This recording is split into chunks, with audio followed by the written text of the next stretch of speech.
Pada masa ketika hutan masih berbicara kepada angin dan gunung dianggap sebagai rumah para roh penjaga, terbentanglah sebuah wilayah luas di Sumatera Utara yang subur dan damai. Tanah itu dikenal oleh penduduknya sebagai Tanah Batak, tempat adat dijunjung tinggi dan alam dihormati sebagai ibu kehidupan. Sungai-sungai mengalir jernih, ladang-ladang menghijau, dan kabut pagi turun seperti selendang putih yang melindungi desa-desa kecil dari panas matahari. Di tanah itulah manusia hidup berdampingan dengan alam tanpa keserakahan. Mereka mengambil secukupnya, menanam kembali apa yang diambil, dan percaya bahwa setiap perbuatan memiliki balasan. Para tetua sering berkata bahwa alam memiliki telinga dan hati. Jika manusia lupa diri, maka alam akan mengingatkan dengan caranya sendiri. Namun, di balik kedamaian itu, tersimpan rahasia besar yang kelak akan mengubah wajah Tanah Batak untuk selamanya. Rahasia itu belum terungkap, tetapi benihnya telah tertanam jauh di dalam takdir manusia yang hidup sederhana, penuh harapan, dan tidak pernah membayangkan bahwa satu janji yang dilanggar dapat mengguncang dunia. Cerita ini bermula bukan dari seorang raja, bukan pula dari seorang pendekar, melainkan dari seorang lelaki biasa. Seorang petani miskin yang hidup seorang diri, dengan hati yang sepi tetapi penuh ketulusan. Ia tidak tahu bahwa hidupnya kelak akan menjadi legenda yang diceritakan turun-temurun. Inilah kisah tentang janji, pengkhianatan, cinta, dan murka alam. Inilah kisah asal-usul Danau Toba. Di sebuah desa kecil yang dikelilingi hutan lebat, hiduplah seorang petani bernama Toba. Setiap pagi ia berangkat ke ladang sebelum matahari terbit, memanggul cangkul dan membawa bekal sederhana. Hidupnya tidak berlebihan, tetapi ia selalu bersyukur. Baginya, selama ia bisa makan dan bernapas, itu sudah cukup. Toba dikenal sebagai lelaki yang pendiam, jujur, dan pekerja keras. Ia tidak banyak bicara, tetapi selalu menepati janji. Penduduk desa menghormatinya, meski ia bukan orang kaya. Ia tinggal di sebuah gubuk kayu sederhana, beratapkan ijuk, tanpa keluarga dan tanpa istri. Kesepian sering datang pada malam hari. Ketika angin berdesir di sela pepohonan dan suara serangga memenuhi udara, Toba kerap menatap langit dan bertanya dalam hati, apakah ia akan selamanya hidup sendirian. Namun, ia tidak pernah mengeluh kepada siapapun. Setiap sore, setelah bekerja di ladang, Toba selalu memancing di sungai yang mengalir tenang di dekat desanya. Sungai itu adalah sahabatnya. Di sanalah ia merenung, menenangkan hati, dan berharap pada hari esok yang lebih baik. Tanpa ia sadari, di sungai itulah takdirnya mulai berubah. Suatu sore, ketika matahari hampir tenggelam dan langit berwarna jingga keemasan, Toba melemparkan kailnya seperti biasa. Namun, kali ini terasa berbeda. Kailnya ditarik dengan sangat kuat, seolah sesuatu yang besar sedang melawan dari dalam air. Dengan susah payah, Toba menarik tali pancing itu. Keringat mengalir di dahinya. Setelah beberapa saat, muncullah seekor ikan besar berkilau dengan sisik keemasan yang memantulkan cahaya matahari. Toba tertegun. Ia belum pernah melihat ikan seindah itu sepanjang hidupnya. Dengan hati-hati, ia membawa ikan itu pulang. Ia berniat memasaknya untuk makan malam.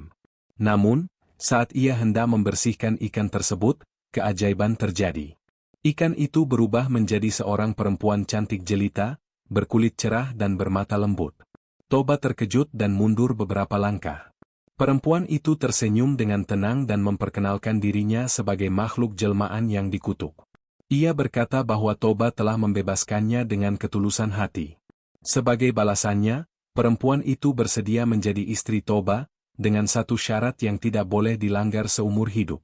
Perempuan itu berkata dengan suara lembut namun tegas bahwa Toba tidak boleh pernah mengungkapkan asal-usulnya kepada siapapun, termasuk kepada anak mereka kelak. Jika janji itu dilanggar, maka bencana besar akan datang. Toba terdiam. Ia bukan orang yang mudah berjanji, karena ia tahu janji adalah utang kepada hidup.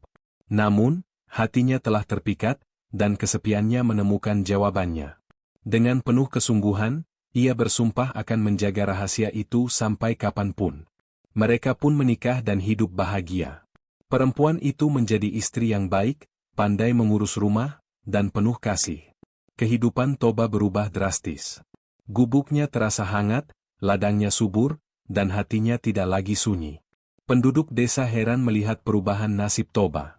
Mereka bertanya-tanya, tetapi Toba hanya tersenyum dan berkata bahwa hidup memang penuh kejutan. Ia menjaga janjinya dengan baik. Tak lama kemudian, lahirlah seorang anak laki-laki yang sehat dan kuat. Mereka menamainya Samosir. Samosir tumbuh menjadi anak yang aktif dan ceria. Namun, ia memiliki satu sifat yang membuat kedua orang tuanya khawatir, yaitu sangat rakus dan mudah lapar. Makanan sebanyak apapun seringkali terasa kurang baginya. Meski demikian, ibunya selalu sabar. Ia memasak dengan penuh cinta dan tidak pernah marah. Ia tahu bahwa darah ikan ajaib mengalir dalam diri anaknya, meski Samosir sendiri tidak menyadarinya. Toba mulai sering kelelahan. Hasil ladang yang melimpah terkadang habis hanya untuk memenuhi kebutuhan Samosir. Namun, ia tetap bekerja keras dan berusaha menahan emosi. Hari demi hari berlalu, dan kehidupan keluarga kecil itu terlihat bahagia dari luar. Namun, seperti api dalam sekam, amarah perlahan tumbuh di hati Toba tanpa ia sadari. Inilah titik awal dari tragedi yang tak terhindarkan. Suatu hari, Toba meminta Samosir mengantarkan makanan ke ladang.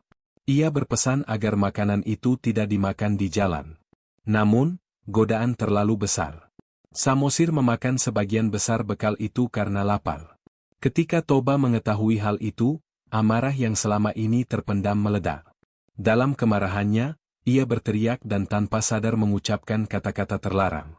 Ia menyebut Samosir sebagai anak ikan. Kata-kata itu melayang di udara seperti petir yang menyambar langit cerah. Seketika itu juga, bumi seakan berhenti bernapas. Janji telah dilanggar. Istri Toba mengetahui apa yang terjadi. Air matanya jatuh tanpa henti. Ia tahu bahwa takdir tidak bisa lagi dihindari. Dengan suara lirih, ia menyuruh Samosir naik ke bukit tertinggi. Langit menggelap. Angin bertiup kencang. Hujan turun tanpa ampun. Air keluar dari perut bumi, mengalir deras, menenggelamkan ladang, rumah, dan seluruh desa. Toba menyesal, tetapi semuanya sudah terlambat. Alam tidak pernah lupa pada janji yang dilanggar. Air terus naik, menelan segala yang ada. Dalam waktu singkat, seluruh lembah berubah menjadi lautan air. Gunung-gunung mengelilinginya seperti dinding raksasa. Tangisan manusia bercampur dengan gemuruh alam. Toba terseret arus dan menghilang.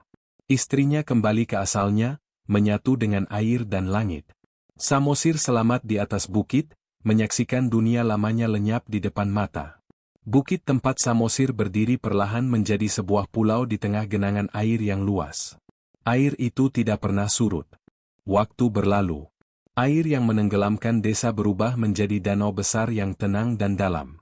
Orang-orang yang datang kemudian menamainya Danau Toba. Pulau tempat Samosir selamat dikenal sebagai Pulau Samosir. Nama itu diwariskan dari generasi ke generasi sebagai pengingat akan asal-usulnya. Danau itu indah, tetapi menyimpan kesedihan mendalam. Setiap riaknya seolah membawa pesan tentang janji dan akibatnya. Penduduk sekitar hidup berdampingan dengan danau, menghormatinya sebagai warisan leluhur. Danau Toba bukan sekadar keindahan alam. Ia adalah peringatan abadi bahwa kata-kata memiliki kekuatan, dan janji bukanlah hal sepele. Para orang tua menceritakan kisah ini kepada anak-anak mereka agar tidak mengulangi kesalahan yang sama. Hingga kini, cerita ini terus hidup, mengalir seperti air danau yang tidak pernah berhenti. Dan mungkin, saat Anda mendengarkan kisah ini, Anda juga merasakan getaran pesan yang sama. Jika kisah ini menyentuh hati Anda, jangan lupa untuk menyukai cerita ini, berbagi perasaan Anda di kolom komentar, dan berlangganan agar kisah-kisah Nusantara terus hidup dan tidak tenggelam oleh waktu, seperti janji yang seharusnya dijaga. Setiap pagi, ketika kabut turun menyelimuti Danau Toba, para tetua berkata bahwa itu adalah napas masa lalu yang masih berbisik. Riak air yang tenang seolah menyimpan suara penyesalan Toba dan doa seorang ibu yang hatinya hancur. Danau itu tidak pernah benar-benar diam, ia hanya menunggu manusia mau mendengarkan. Anak-anak di sekitar danau tumbuh dengan cerita ini, menjadikannya bagian dari darah dan napas mereka. Mereka belajar bahwa kemarahan sesaat bisa menghancurkan kehidupan yang dibangun bertahun-tahun. Dari legenda ini, mereka memahami arti tanggung jawab atas ucapan. Pulau Samosir berdiri kokoh di tengah danau, seperti saksi bisu yang tidak pernah berpaling. Tanahnya subur, udaranya sejuk, dan budayanya kaya. Setiap langkah di pulau itu seperti berjalan di atas halaman sejarah yang hidup. Orang-orang percaya bahwa selama adat dijaga dan alam dihormati, Danau Toba akan tetap memberikan berkah. Namun jika manusia lupa diri, alam akan kembali mengingatkan, seperti yang pernah terjadi dahulu kala.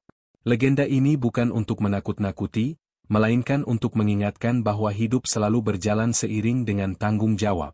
Seiring waktu, Danau Toba dikenal hingga ke penjuru dunia. Keindahannya mengundang banyak orang datang, tetapi tidak semua memahami kisah di baliknya. Oleh karena itu, cerita ini terus diceritakan agar maknanya tidak hilang. Para pendongeng kisah Nusantara memegang peran penting dalam menjaga warisan ini. Dengan suara dan kata-kata, mereka menghidupkan kembali masa lalu agar tetap relevan di masa kini. Setiap cerita yang disampaikan adalah jembatan antara generasi lama dan generasi baru. Dan setiap pendengar menjadi bagian dari rantai panjang pelestarian budaya. Mendengarkan cerita rakyat bukan hanya hiburan, tetapi juga perjalanan batin untuk memahami jati diri bangsa. Dan Anda, yang mendengarkan kisah ini hingga titik ini, telah menjadi bagian dari perjalanan itu. Kisah Danau Toba mengajarkan bahwa janji adalah fondasi kepercayaan. Sekali retak, dampaknya bisa meluas jauh melampaui yang dibayangkan. Toba bukan orang jahat. Ia hanya manusia biasa yang kalah oleh amarah. Namun dari situlah kita belajar bahwa kebaikan harus dijaga hingga akhir, bukan hanya di awal. Takdir seringkali menunggu di balik pilihan kecil. Satu kata dapat mengubah segalanya. Karena itu, berhati-hatilah dengan ucapan, dan jagalah janji meski tidak ada yang melihat. Itulah pelajaran abadi dari air Danau Toba yang tenang namun dalam. Selama matahari masih terbit di atas Danau Toba, selama angin masih berhembus di Pulau Samosir, kisah ini akan terus hidup. Ia akan diceritakan di rumah-rumah, di sekolah, dan di layar-layar yang menjangkau banyak hati. Cerita rakyat adalah cermin jiwa bangsa. Jika kita menjaganya, kita menjaga diri kita sendiri. Dan setiap kali kisah ini didengarkan, janji Toba kembali bergema, mengingatkan manusia untuk tidak mengulanginya. Legenda ini bukan akhir, melainkan awal dari kesadaran. Demikianlah kisah asal-usul Danau Toba, sebuah cerita tentang cinta, janji, dan konsekuensi. Kisah yang lahir dari tanah Sumatera Utara dan mengalir ke seluruh Nusantara. Semoga cerita ini tidak hanya menghibur, tetapi juga meninggalkan bekas di hati Anda. Jika Anda ingin kisah Nusantara lainnya terus hadir, kisah-kisah dari Sabang hingga Merauke, jangan ragu untuk menyukai cerita ini, menuliskan pendapat Anda di kolom komentar, dan berlangganan agar kita bisa terus berjalan bersama menjaga cerita leluhur. Karena selama cerita terus diceritakan, budaya tidak akan pernah tenggelam. Dan seperti Danau Toba, kisah ini akan selalu abadi.